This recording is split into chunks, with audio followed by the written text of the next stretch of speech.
crazy.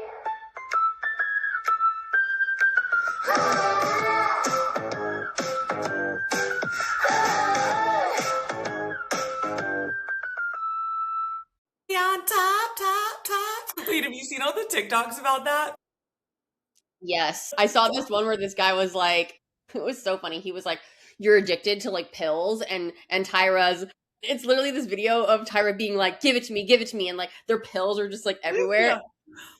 Oh my god, one of my friends who makes content made one that's like, you told Tyra you used to have an eating disorder, and it's like him throwing up over a trash can with like cupcakes all around the toilet, and I was just like, I don't mean to laugh, but like, anyways, hi.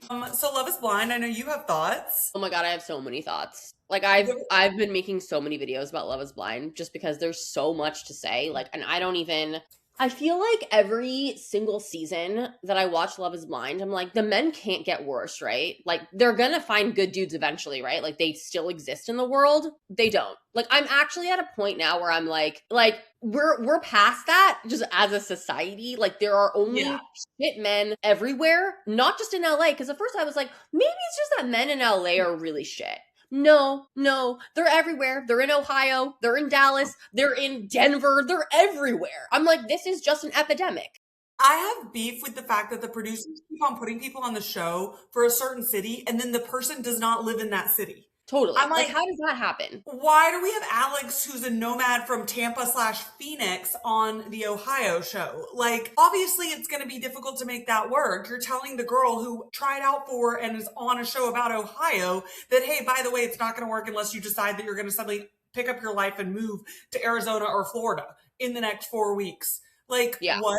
Yeah, that's insane. That literally was the craziest shit I've ever heard. And he was just like, well, you know, I've been really honest about my nomadic lifestyle. And like, I've been really honest about how I want to move around. And I'm just like, okay, so have you been honest about the fact that you clearly are not ready for a real relationship and a commitment? Because that's what that says to me. Like, he's like also identical to my ex-boyfriend who played professional soccer and also like thought he was going to day trade. And when I saw the memes that were like day trading is literally gambling for like 23-year-olds, I was like, tracks. It's basically an MLM.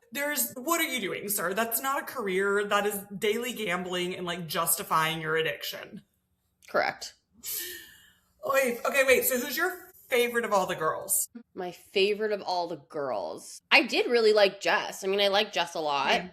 Same. The doctor who got dumped by Chris. I saw a theory that was like he's basically an addict because it sounds like he's just like drunk or like strung out on every episode. And I was like, now that you mention it, like I'm not against that. What I'm more like confused by is, and this is not like, if we're gonna get into the weeds of, he says he likes a Pilates body. Okay. Jess has a banging body, and that's not me like trying to be nice.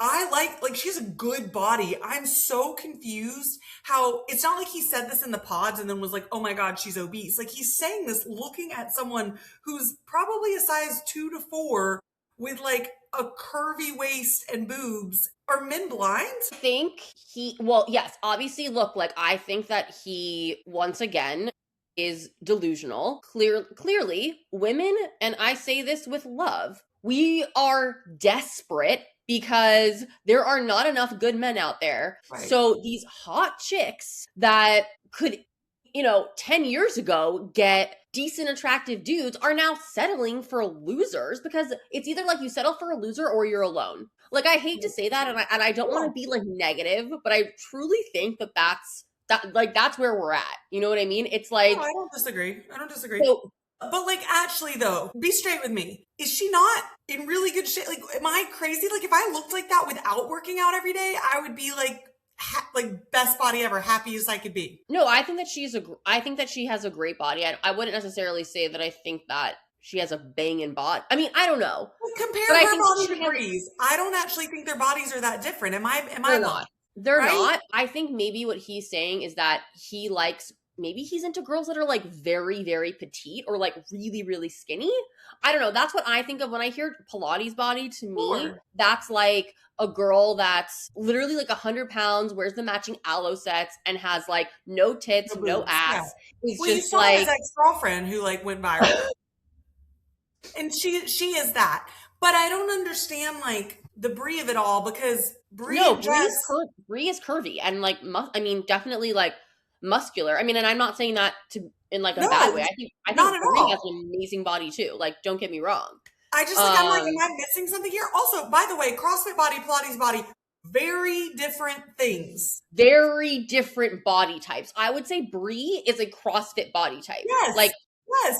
So if he's into that, then, like, no reason he shouldn't be into Jess. That's what I'm getting at, is, like, their bodies are not that different that this should be a deal breaker. And then I'm like, is this an excuse for something else? And then what's an excuse for? Her extreme intelligence, her extreme education, her, like, wit, humor, and empathy, like, her age, like, maybe it's all of it. Maybe he's just intimidated by her. Maybe he realizes, I mean, who knows? I don't know. Or maybe he's just, for whatever reason, not physically attracted to her. I mean, I think it's like, okay, if you're not physically attracted to her... Maybe he's like trying to make an excuse for why he's not, and he's trying to pin it on something. But, like, then I just want to be like, instead of trying to blame it on something and somehow, like, gaslight her into thinking, like, she's the problem because she doesn't do Pilates, just be like, I realize love is not blind and I'm not actually physically attracted to you and this is a problem for me. Right. Like, I think he should have said that. If he had said that, then not that I would have... I mean, we still would have hated him regardless, right? We still would have hated him. But I think that if he had said that would have gone over a lot better than I'm into girls that do CrossFit and or Pilates every single day and work out every single day. Because if he, again, telling the audience that he's into Brie, right, doesn't really, like... Doesn't make sense. It doesn't make sense. Okay, I want to move us on to Britney's most recent IG post. Poor Britney. Here's the thing. I saw the conspiracies that say that, so she gets out of her conservatorship, right? But clearly she's still effectively on home arrest, right? Like, she's not under an official legal conservatorship, but the girl's not driving around on her own. No. And somebody said that she was effectively, like, during her conservatorship, and I would imagine now, being forced to take medications for bipolar disorder, mood disorders, all kinds of stuff, right? Yeah. And that's the reason she's acting loopy, and that she had no knowledge that she's effectively on these medications because she's on these medications. They're, like, forcing her to take them. I hate the discord online, and maybe it's because we grew up with Britney, but I hate the discord online. Like, she's crazy. Like, look, she needs to be on a conservatorship. I'm like, do you guys not realize that this is being done to her? Yeah. I mean, I kind of think it's one of those things where it's like, what comes first, like the chicken or the egg, right? Like, I sort of feel like being on the conservatorship made her crazy, but, like, not being on the conservatorship, like, she is still crazy. Do you know what I mean? Like, she needs to be monitored in some way, because clearly watching these videos that she's posting, I think it's pretty obvious that she's not well. I mean, I think she's being monitored by people who don't have her best interest at heart. She's being monitored by people, like, I mean, she sold her entire music catalog last week. Right. Like, what? Maybe she needs money. Or maybe somebody else wanted to profit off of it. Right. Like, that's my issue, is that it's like, yes, she clearly needs support, but it does not feel like the people that are supporting her and have supported her in the past have her best interest at heart. It feels greedy. I know. I totally agree with that. I think then it's just like, well, then who does? Is it literally just like a random... Because her family screwed her over. If her family's screwing her over, like... Yeah, her family can't be trusted. Her family cannot have anything to do with the conservatorship because they're greedy bastards. Her dad is terrible. Her sister sucks. Like, which we'll get to in a minute, but our episode today is on effectively, like, child stars and girls that are being put into the limelight too early. And I think she is a case in point study. Which, speaking of, did you see Shia LaBeouf got arrested last week? I did. Yeah. Same idea. I think child stars, like, there's a curse. Totally. There's a curse on it. Okay, I'm going to move us on because we have a lot to cover today. Yeah. Rob's new girlfriend. I know you're not a Rob fan. I'm not a Rob fan. I don't like him, but good for him. I still really want to know if him and Maura banged in the, like, when they were... I would put a lot of money on it. Like, a lot of money. I don't think they did. And if they did, and she's the one who's getting murdered this week, bro. I don't think they banged in the castle. I think they banged post-castle. Okay. Well, I mean, that's on her. If she would bang him after, because I think that she's the one who's getting murdered this week. Okay, wait, who's it down to? Mark, her, Tara, and Johnny? Yeah, unless they killed Johnny. Because they're not going to kill Tara. Tara's like... Tara's too easy. I think it's Johnny. Or my boyfriend made the comment that he was like, I think at some point he's going to flip on Eric and he's going to get Mark on board with him and be like, remember what Candace said? Or wasn't Candace, whoever it was that said it. Kristen. Remember what Kristen said about Eric. Yeah. But Rob's going to come out. I think Rob is going to have a really good edit, but I also wonder if he gets the bad guy edit at the end and he flips on Eric. Just saying. I wouldn't put anything past that guy at this point in time. He cannot be trusted. The man cannot be trusted. He cannot be trusted. Like, that's what I'm saying. And it's just like any girl that, like I said this before, I'll say it again. Any girl that would date him now after watching him on Traitors, don't give me any of that bullshit. Like, it's just a game. No, he is a class act, grade A, manipulative liar. Like, this man will fuck you over so hard, you will not even see it coming. Okay? Yeah, no, I don't disagree at all. And that's why we love him. Because everyone wants to be the one to change the fuckboy. Like, I don't disagree. Yeah. So, but his girlfriend, moving on to his girlfriend, I've heard a lot of discourse online being like, oh, she's just like a normal looking girl. I'm like, I could have gotten him and like all this stuff. I mean, I think his girlfriend's very pretty, first of all. But second of all, like, at the end of the day, homeboy's from Alabama. Like, he is a normal dude. Like, he's a normal guy. I'm from Alabama. What are you talking about? That's true, actually. You're definitely not normal. But, I mean, I think Rob is very much like, I do think at his core, he's a very simple man. You know what I mean? Like, he wears overalls. The Alabama part. Here's what I'll say about people from Alabama being one of them. I think that if you're from Alabama, it's like a cute quirk. People have a lot of thoughts and feelings about it. If you leave Alabama and you're a Democrat and you're marginally well-spoken, I think people love to use it as their like fun fact, their quirk. It's like, yeah, I left Alabama. I obviously don't live there anymore. I don't subscribe to that culture, but it's my roots. It's my quirk. It's like having a fun, weird childhood, right? Mm-hmm. And so I think he uses it as like a bait.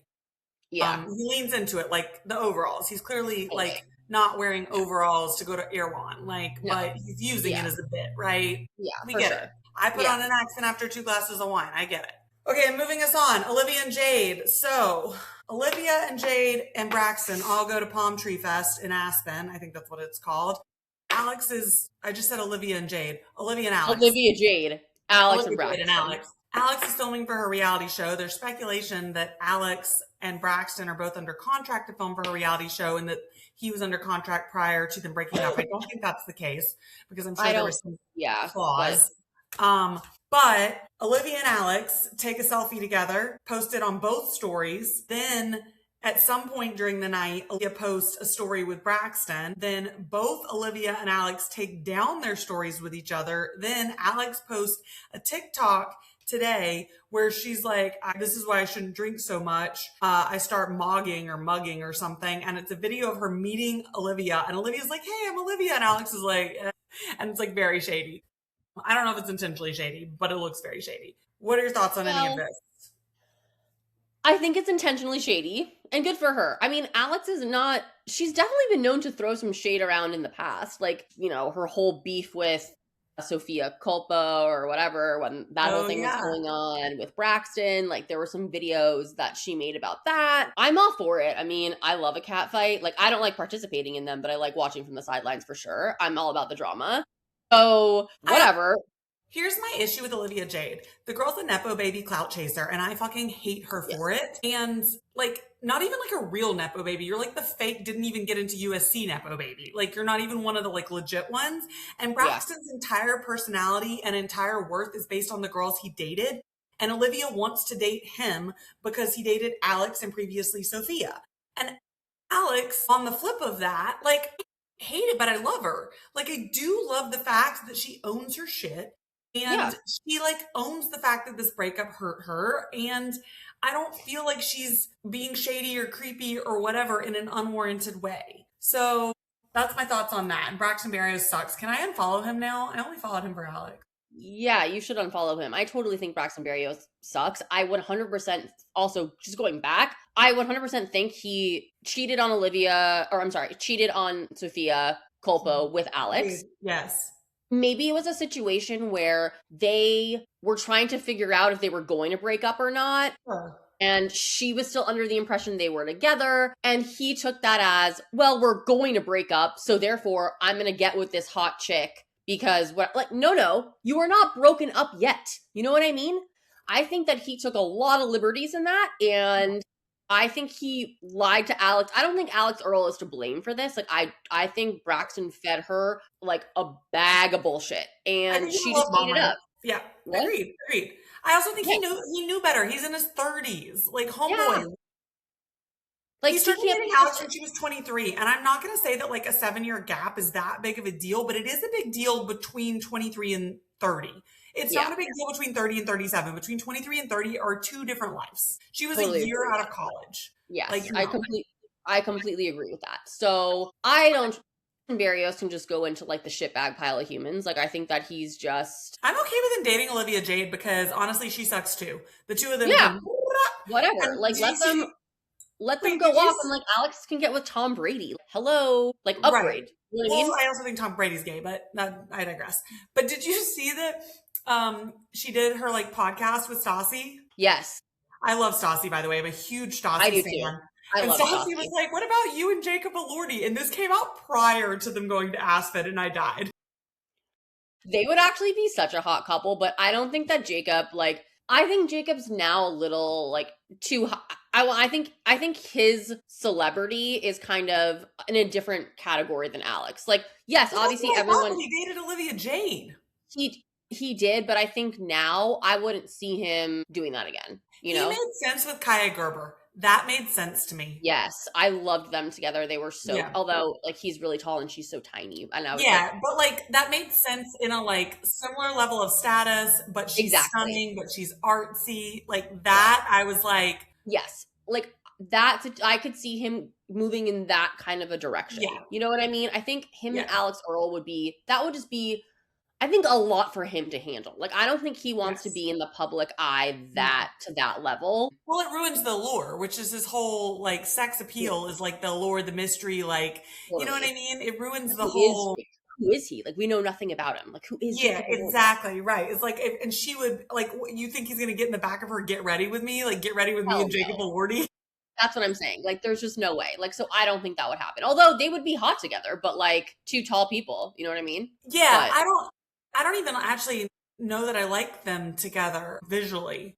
I'm trying to think who I want her with. I want her with like someone fun. Like, I want her with, honestly, a West. I can see her with a West Wilson or someone just fun who's like on and up and is like gonna allow her to be the star of the show, not gonna steal her spotlight, but is like gonna be a good time, good energy. I'm trying to think of like who else. I don't know. Because here's the thing, Tom Brady and her, they make for a fun PR stunt, but they're not going to actually ever date, right? No, like, he also has like 3 kids. Doesn't he have three kids or 2 kids? It's like and he's much older than her, like 20 years? More 15 plus years? I don't know. I mean, it's a big age gap. It's a big gap. I think it's like 26. Okay, yeah. So that's I want her with somebody who's like more attainable. You know who I don't mind her with? I don't mind her with Beckham.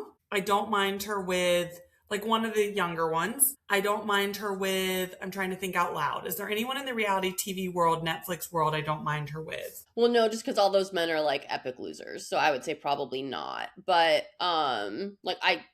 yeah. Like none of them slap really. No, they're all, No, I don't mind her with a comedian, is I guess what I'm getting at. I could see her with like a Pete Davidson. Yes, that's what I'm getting at. Is like, I don't mind her with like someone not objectively attractive, but very funny. That's where I'm thinking West. Like somebody who's like, just gonna like be part of the bit with her. Like, yeah. I could see her with Pete because I think Pete is like, again, like he doesn't mind being in the public eye. And now he has his like podcast on Netflix and he also has a baby and like a wife, but.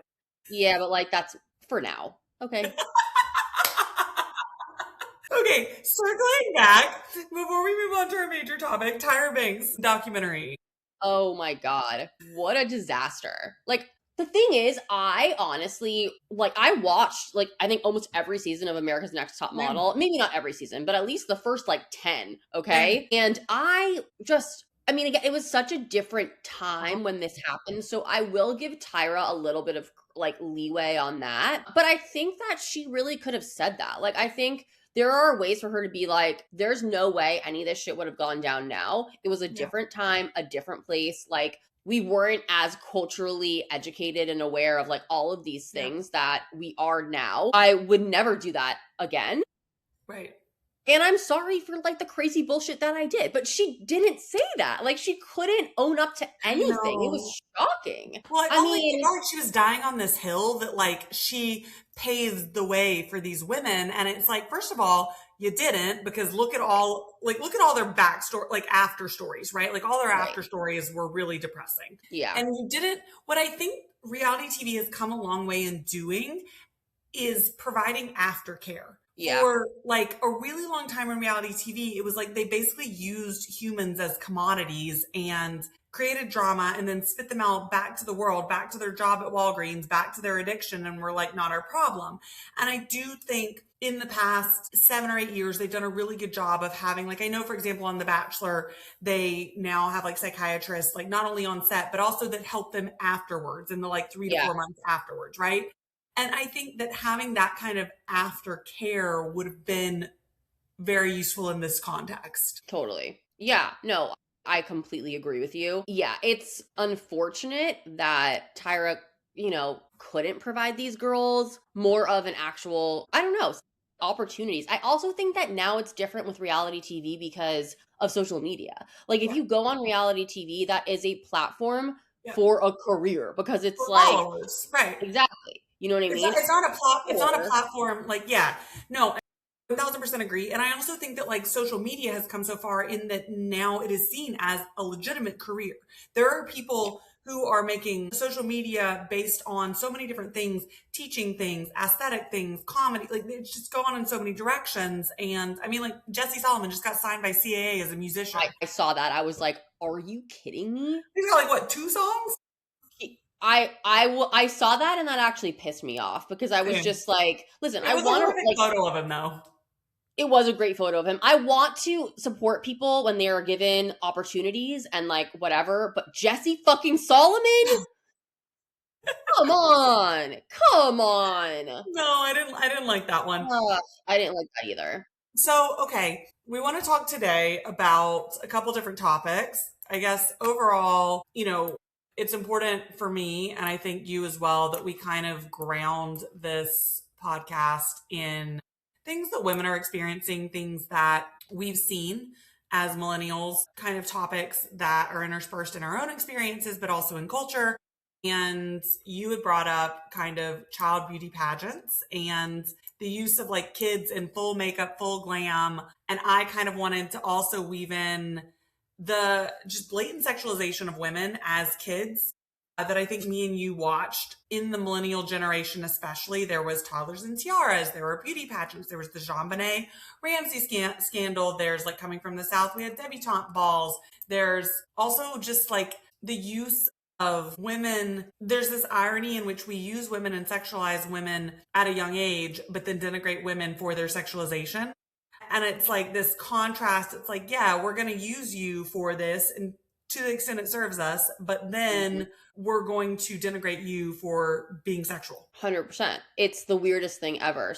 And I think it's just especially, I don't know, it's one of those things too where I think as women, when you're younger, all you want to do is look older, right? Like, what can I do to, like, look older, look more mature? Like, we wear sexy outfits when we're, like, 12 and 13, right, and, like, put on makeup when we're children. And then once we get to a certain age, like 30, we're like, oh my God, gotta rewind the clock and try to look younger again. You know, like, my journey to youth right now is, like, aggressive. So it's just, like, it's just such a mind fuck, right? Yeah. And I will just say, like, having watched Toddlers and Tiaras and, like, being just so obsessed with this, I've asked myself, like, why is it that I'm so obsessed with this? Because it's weird, right? Like, it is weird watching these shows, seeing these little girls dressed up in bikinis and spray tans and fake nails and full makeup. I mean, there was this one girl on Toddlers, I think it was on Toddlers and Tiaras, and she, you know how they have to do, like, what is it? Like, your, not like the dance you have to do, it's like your act or whatever, your, like, talent. whatever it's called. Yeah, talent. Yeah, exactly. I'm like, what's that called? A talent. She did her talent, and her talent, she dressed up as what's her name from Pretty Woman? Erin Brockovich? Julia Roberts in Pretty Woman. She dressed up as her character in Pretty Woman. And then like And dance? this girl was like 5. But did she do anything? And like she did a dance. And she Okay. was like in the full like hooker Right. outfit. You know what I Right. mean? Right. I'm like, again, I realized like it was meant to be funny, but she's Right. 5. There's so many subliminal messages there. And I do think that like my intrigue, I was thinking about this, part of my intrigue is this like, juxtaposition between like a visually adult human who cognitively is not there. And then I was like, so it's like almost this, it causes you to think a lot, right? Because it's like visually they look like an adult, but cognitively they're not talking or acting like one. And I was like, whoa, that's trippy. Is it a control thing? Is it like, what is going on? Why is that intriguing? Is it just because the two seem so opposite? Like, because here's the thing. Do you like older women dress like children? And I think the reality is, to some degree, yes, which is also weird and trippy.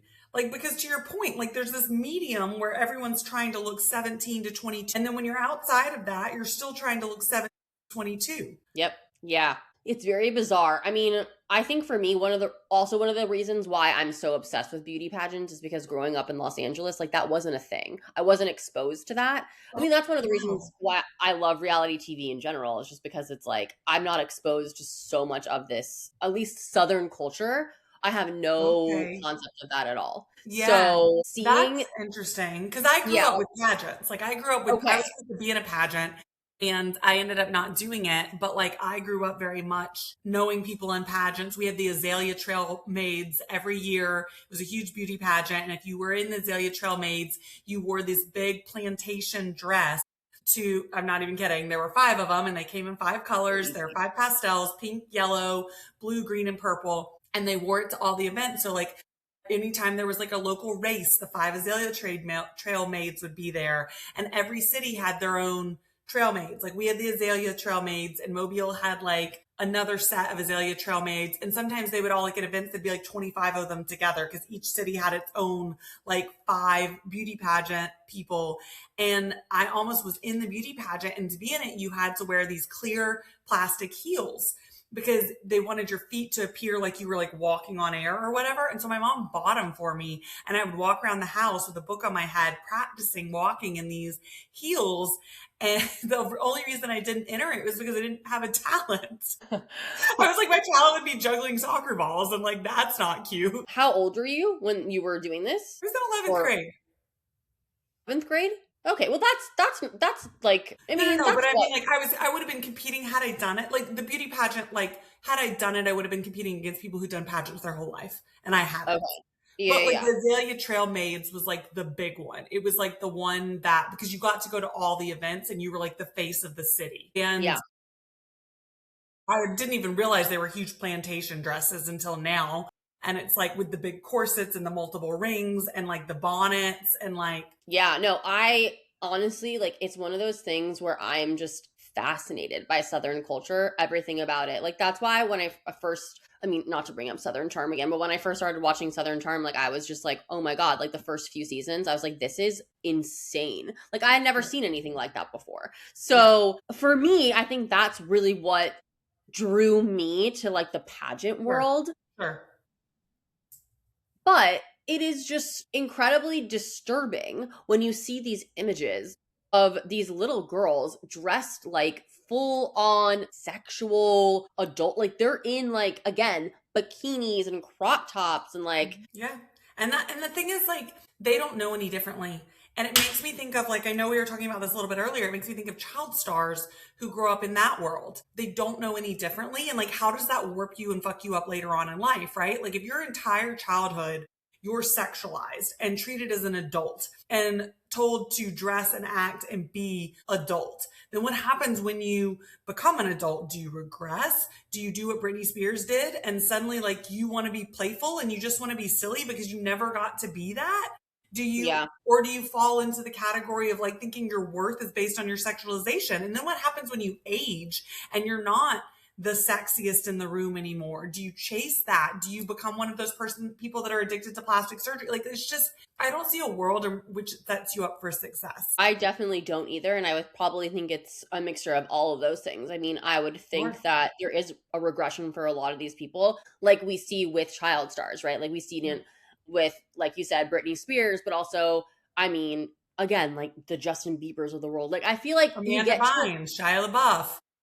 Yeah, Amanda Bynes, woof. I mean, like, that's really dark. Like, like, things get dark. They just, like, I think, like, Demi Lovato, I don't know. There's just, like, not all of them. I think Selena is really the only one that's managed to kind of, like, not get completely fucked up. Although, I mean, we don't know what's going on. Their thing, I don't know. We don't know.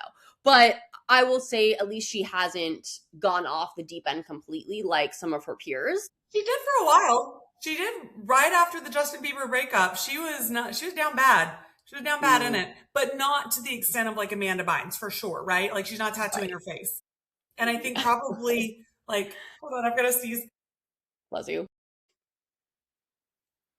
I think probably a lot of that has to do with who you surround yourself with, right? Yeah, for sure. For sure. Bless you. Okay. It's okay. Yeah, no, for sure. I mean, I think there's very few child entertainers, let's call it, that are able to escape unscathed, because even look at like Christina Aguilera, right? Like she was super sexualized when she was, again, 17. And then she also really rebelled. Like I think they were trying to make her into this like wholesome good girl, and she was like, nah. And then she came out with like Dirty, and it was like, oh, you know what I mean? Like that changed really quickly. So I don't know. Profiting off of her sexualization. And I feel like they do it similarly when they use children's virginity as a profit market. Like, gross. I think it still happens today, right? Like think about like Piper Rochelle or whatever her name is, monetizing her OnlyFans the day she turned 18. Yeah. Like it's still happening. I will say the difference, I think, is I see more women, and we talked about this a little bit, but I see more women like taking control of the narrative. Now, are they taking control of the narrative because they have no choice?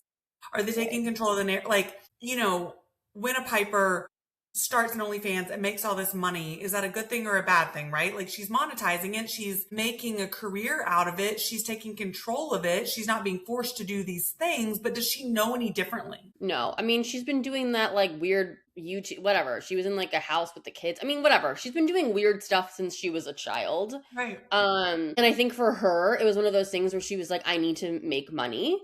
Right. And this is a way I know how to make money. So I'm going to do it this way now. And again, kudos to her. Good for her for making money. I'm all for that. But I think it's like you said, I think she's doing it out of like necessity, not because she actually wants to do that, which is sad. I mean, lots of these, you know, girls that I see that are on OF or whatever, I'm like, okay, no, they started doing this when they were like 19 or 20 or whatever, you know what I mean? Or like, and like that was their choice. Right. But for Piper, I don't think that was. It's also, I think that there's a big difference to me between the line is thin, and it's hard to always know if the choice is empowering or if it's, and we both know as people who make TikToks, like we get hate comments and trolls all the time. Oh yeah. And like that's part of putting stuff online, right? And I'm sure OnlyFans models get the same, right? Totally. To some degree, I will say having a community who supports our content and says, we relate, we like, etc., helps your confidence. And it is empowering because you don't feel like alone. You're not in a vacuum. I'm not going through this experience alone. There are other people who support me. From the other side of it, though, like even though I'm numb to some degree to the trolls, like it still hits, right? Totally. And I feel like with, you know, OnlyFans models, like it's that on even like a much more or much stronger scale. Like I'm thinking of what's her name, Ari, the girl who's dating Young Gravy. Oh yeah, I love her. Yeah, same. And she talks a lot about like she makes a lot of content about how like sex work isn't for everybody and it's not easy. And she's like, I feel empowered doing it, but it's not for everybody, and I don't appreciate people glamorizing it. And she kind of like talks about the fact that there are a lot of OnlyFans, because I now think OnlyFans models, like with the Camilla whatever stuff, I think OnlyFans models, for sure, it's like an MLM, because if they can get younger, newer creators to come into the Bop House or come into their house, it pumps more virality and more views into them, right? Into the Sophia Raines and the Camillas, right? They get a Piper to come to the Bop House. Now she's the new hot talent. And it's effectively an MLM. Like, you come in, you can make this much money. And it's like when they post their screenshots of how much money they're making. And now we know that all that's been edited, but they're posting it basically as a advertisement, like, come join us. And I do appreciate that Ari's very much like demysticizing that, if that's the word, and saying, yeah, you know what I mean? Like, yeah, there are benefits to it. I really enjoy it. I like what I'm doing, but it's not sunshine and rainbows. Right. I mean, I think that that's just like a misconception in general with social media, is people just think like, oh, if you have a lot of followers and like you must be making like tons of money. And it's like, that's not true. Right. Hello, I can tell you that's not true. I can tell you that's not. Like, no, like, yeah. So people, and I think, again, now especially, maybe like in the very early days of OF, when there wasn't nearly as much competition, it was a lot easier to make money and to get followers. But it's such a crowded marketplace now that I think most people are not making that much money on OF. Like, that's a misconception. Yeah. Well, and also, like, so did I tell you I bought Ari's OF because I was curious? No. But I'm curious too. Like, I'd watch, and I think she's so hot. So it's like, I would honestly just watch it just to like watch it, to be real. Well, but like, okay. So I didn't know what OF was. Like, I know what it is in theory, right? But I'd never been on it. So I was like, what is it? So last October, I was out with some friends and we were talking about it, and I was like, fuck it. I was like, I'm just going to buy it. It's like $7 a month. Like, I was like, I'm going to buy it. So I bought it. And here's what I didn't know, which makes a lot more sense. The $7 a month gets you nothing. The subscription, it's all about the messages. So you pay your $7 a month and you get like teasers for everything with all the bits blurred out. And you get like a 30-second, like, effectively like teaser. It's the one, like, so she shows some of that on like TikTok and Instagram, but obviously she can't really show anything because it's Instagram. So TikTok gets like OF gets like the actual teaser. Like, maybe there's a nip in it, but then it's like, message me if you want to see more. And then you have to pay, it's like $11 to $15 a video or something.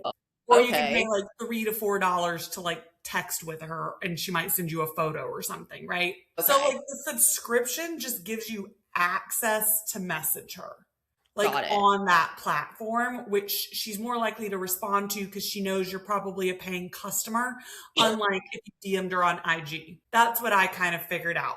And you can't, like, because she's one of the ones who actually like shows things. Like, a lot of the creators don't. You don't, like, for my $7 a month, I was like, I could have just, like, did you buy a vid? What? Did you buy a vid? I would buy a vid. No, because then I was like, what if I buy the wrong one? I was like, I don't know. Yeah. But I was a subscriber for like 2 months and then I like canceled. Yeah. Okay. I like scrolled. Whatever. Yeah. Now I regret it. Maybe I should have bought a video. But I do think that, like, the other thing I was thinking about is, back to our conversations earlier, like, do you become an adult at 18? I think a lot of OnlyFans creators, like, you're not an adult at 18. And a lot of OnlyFans creators become creators at 18 and they're not fully cognitively developed. And then they become, and you see the stories on TikTok, they're 24, 25 and they regret it. The difference between that and like a Toddlers and Tiara or a Child Star is they didn't have the choice. They didn't opt in at 18. Their parents opted them in at 5. Also, though, with that's not something that's going to ruin your life. Do you know what I mean? Like, you're...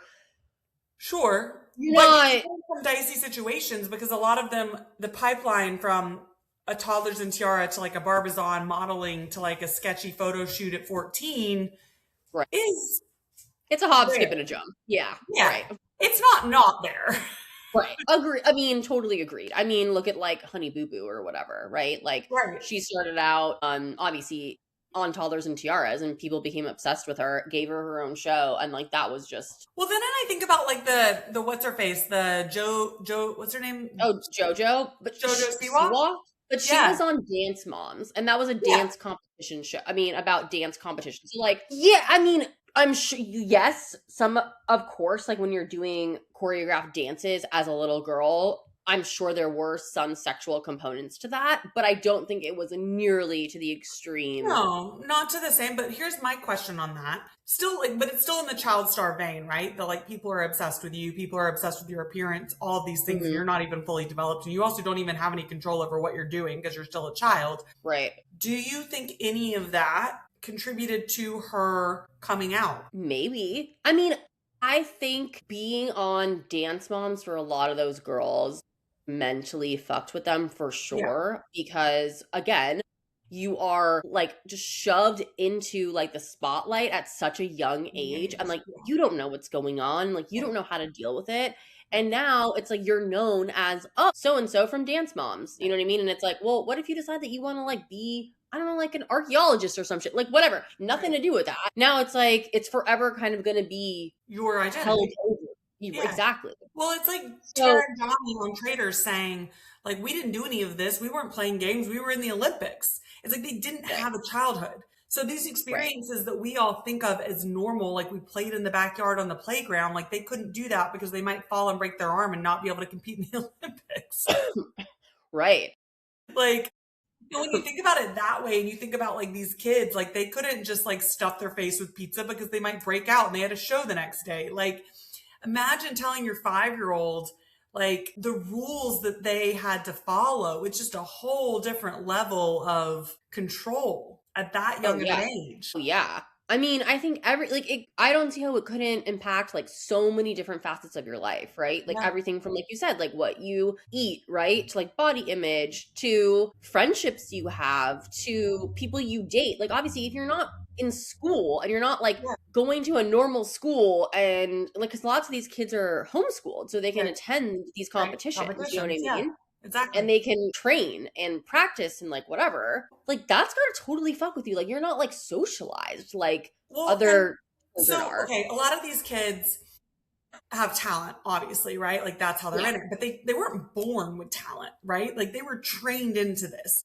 So what I get a little like chicken or egg on is, say you've got a kid, you know, you're smart, somewhat athletic, poised, whatever. Your husband's smart, somewhat athletic, poised, whatever. Your kid's got a good chance at like not being a complete like trash, right? Right. You put him in a pageant and they don't have talent on day one. They have to be trained how to do that. But you made the choice to put them in that pageant at 5. And now if they're successful, you make the choice for them to continue and you're paying for it and you're putting them in this. These kids aren't born with this talent. It's trained into them. The same way like a professional athlete, you might be born with a slightly better genetic pool because you're slightly taller, but there's like the kid who's practicing 6 days a week is going to be better than the kid who's practicing 12 or 2 days a week and playing rec league. Like these are just the odds, right? Of course. So at what point is the parent making this choice for the kid? And at what point is it okay because you're setting your kid up for success? And where's the line when what if your kid doesn't want to do it anymore? But what if that's just because he's 5 and he doesn't know any better? And he's probably going to change his mind next week. Like, where's that? Right. I mean, and that's one of those questions where it's like, you know, as a parent, I guess, look, I don't know how you make that decision as a parent. I'm not a parent. Right. But I would assume if my child came to me and was like, I don't want to do this anymore, I'd be like, okay, well, do you really not want to do this anymore? Like, does this make you unhappy? How do you feel when you're doing this? Like, why do you not want to do it anymore? You know what I mean? Listen, like, I didn't want to do anything when I was a kid. Like, right. I literally hated everything. So, you know, but I don't know. Like, I don't know where the line is because you're so young. You know what I mean? Yeah, that's it's very weird. Because like I remember wanting to quit piano, right? There was nothing wrong. I quit piano. Yeah, same. I did eventually too, and I didn't want to do it. But like in retrospect, if I'm being really honest, I wish I'd played for longer because it would have been a cool skill to have now. And right? Like I would enjoy being able to play now. Yeah, definitely. But I was a kid. Right. Same. I mean, I was the same way. I was just like, this is so boring. I hate this. Like, why am I doing this? Yeah. Like, I'm not good at this. Like, I wasn't like a talented pianist. You know what I mean? Like, I could play, but it wasn't like I was good at it. And so I was like, this is like, why am I doing this? Like, this is lame. And so I quit piano. But yeah, it's one of those things where now I'm like, well, now I can't play piano. You know what I mean? So. Right. And I could read music and I wish I could still read music and like all of it. Yeah. Wait, okay. Shall we close out? Yes. You want to go first or second? I'll go second. You go first. Okay. What I'm drinking, eating/drinking. So I'm sure you, on your Trader Joe's gallivanting, you've come across this. Have you tried their cardamom iced coffee? No, but I've heard it's really good. It's so good. I stock up because they only sell it seasonally. So they only sell it like in the fall and winter. So I stock up and put it in my pantry. It's so good. I don't know what cardamom really is. It's like a nutmeggy spice or something, but it's just delicious. What I'm watching. So I recently finished His and Hers, which we talked about a little bit. I didn't love. I thought the twist at the end was like a little bit overkill in the last like 5 minutes. I didn't need that, which I won't spoil for anyone else, but it felt a little overkill. And then what I'm using. Let me think what I recently started using. Oh, I got NAD injections again. Well, I got all of them in, so people do NAD injections for a variety of reasons, right? What I found them to be the most helpful for me at is energy. They give me a lot of energy. And I don't know if that's just because I'm a tired bitch all the time, but they feel like a little pep. So those are my 3. Okay. Love that for you. I've never done any NAD injections. I used to take like the vitamins or whatever off TikTok Shop, which I'm like, these don't do shit, but whatever. Sure. I mean, I don't know if they did anything or not. I couldn't really sense a difference in my body taking them, but whatever. Okay, for me, what I'm eating. So I discovered this new yogurt that's called Ratio yogurt. I'm sure it's been around for a long time, but it is 25 grams of protein in one thing of yogurt, and it's like 160 calories, like legit. Okay. How they managed to finagle this, I don't know. I don't care. But the yogurt is actually so good and it's so creamy. Okay. And I was like, no way this is going to taste good. This is going to be so bad. No, it's delicious. So Ratio yogurt, that's what I'm eating. What I'm watching, I just started Love Story, the JFK Jr. Yeah.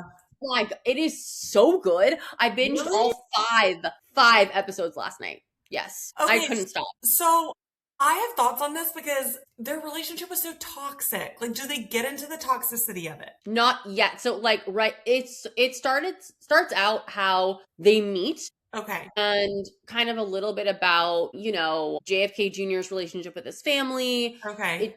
We're talking about Carolyn's role at like Calvin Klein. Like we're in the early days now. Okay. I hope they talk about that because like I hate when people like romanticize relationships. Like the Princess Di, like romanticization where I'm like, well, he was cheating on her the whole time. So like let's talk about that. Well, they did talk about that in The Crown. Like it was actually, if you watch The Crown, like I mean, they talk about all that shit. It was dark. Like it definitely like yeah.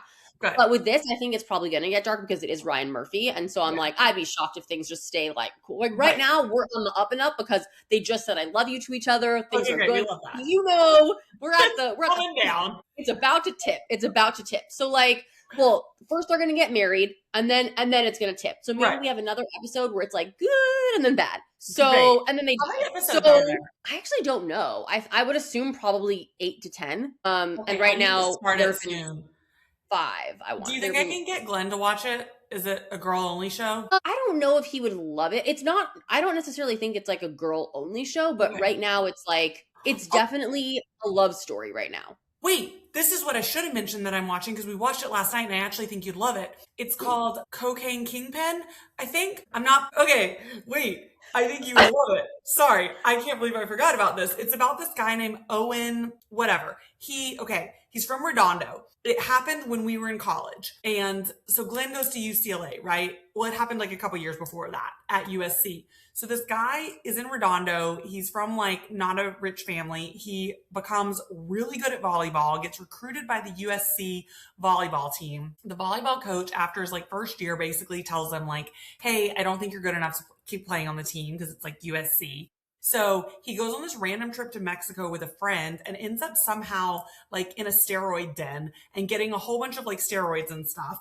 And he comes back over the summer, gets completely jacked. And while he's working out in the weightlifting room at USC, the football coach walks by and's like, hey, do you want to walk on for the football team? Which turns out is the year that like Matt Leinart, Reggie Bush, all of these like Hall of Famers played for USC the year that they won the national championship. And he's the only walk-on from that year. So he leaves the volleyball team, walks onto the football team. This is like 2003, 2004. Walks into the football team. They win the championship. All of his teammates get NFL contracts because he was a walk-on. He like doesn't get an NFL contract, but he's now got all these contacts in the NFL. So, and during that year, he starts selling steroids to everyone on the team. And so then he graduates. He doesn't know what to do. He's got all these contacts on the NFL. He decides he's going to become a sports bookie because he's like, I have all these contacts in sports and they all have a shit ton of money because they're playing for the NFL. Makes a ton of sense, right? So he starts his own sports betting business. Then he gets this deal with this guy in the Mexican cartel who he doesn't know at the times in the Mexican cartel, who basically like keeps betting and keeps losing. So he gets all this money from this guy. And then the guy's like, I have a job for you. Will you bring this $100,000 over to Mexico for me? I'll give you, or it's like $1 million. I'll give you 100,000 of it. If you do it, like, I know I can vouch for you because you've paid out all my sports bets. He doesn't know who this guy is. This guy's called El Jefe. So I love it. Of course, obviously. He's 24. He gets on a plane, delivers the money. Like the guy's like, I can't come there because the cartel's banned there. He doesn't say cartel, but it's known. Delivers the money. Yeah. The guy sends him an encrypted phone and's like, I think you have great work ethic. Let's work together. And he's like, do you have any contacts in Australia? This is like 2011 at this point. So this USC grad is like, I don't know, let me check my Rolodex. Starts connecting dots, finds out one of the guys who he used to play with, who plays for some NFL team, has like an uncle in Australia who sells weed in Australia. So he goes to Australia. El Jefe is like, cool, I got a dealer there for you. We're going to move coke through you. And he like is set up at the Four Seasons in Australia, gets all his tattoos removed.